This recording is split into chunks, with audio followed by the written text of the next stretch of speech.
मधेश के युवा सब मिले जेबैयो, मधेश के युवा सब मिले जेबैयो, देखबै मधेश हाथ मिल जेतैयो।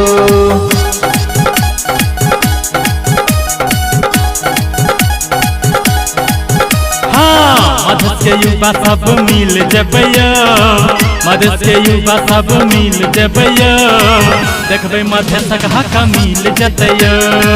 मधेश के युवा सब मिल जेबैयो, मधेश के युवा सब मिल जेबैयो, एक दिन मधेश के हक मिल जेतैयो।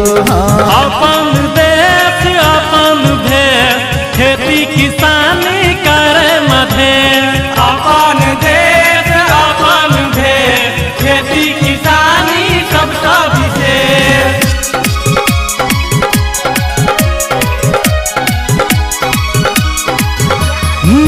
जागू जागू मधेसी जागू, अपन मधेश के बढ़ाबू न आगू। जागू जागू मधेसी जागू, अपन मधेश के बढ़ाबू आगू। कते मधेसी शहीद भ गेलै, ए बाजी हम सब हक ल लेबै, ए बाजी हम सब हक ल लेबै। मधेश के युवा सब मिल जेबैयो, मधेश के युवा सब मिल जेबैयो, देखबै मधेशक हक मिल जेतैयो।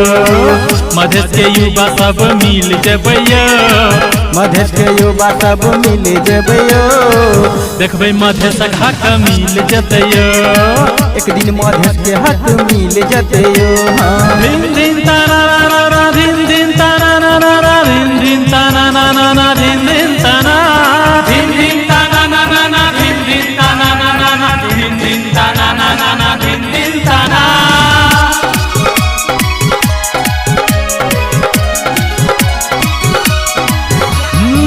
धोती कुर्ता गमछा पगड़ी सबसे नीक लगे मिथिला नगरी। हाँ धोती कुर्ता गमछा पगड़ी सबसे नीक लगे मिथिला नगरी। ऐ गाम जाओ ऐ गाम जाओ, भूलब नहीं मधेश के पहचानियो, भूलब नहीं मधेश के पहचानियो। मधेश के युवा सब मिल जेबैयो, मधेश के युवा सब मिल जेबैयो, देखबै मधेशक हक मिल जेतैयो। मधेश के युवा सब मिल जेबैयो, मधेश के युवा सब मिल जेबैयो, देखबै मधेशक हक मिल जेतैयो। मधेश के युवा सब मिल जेबैयो।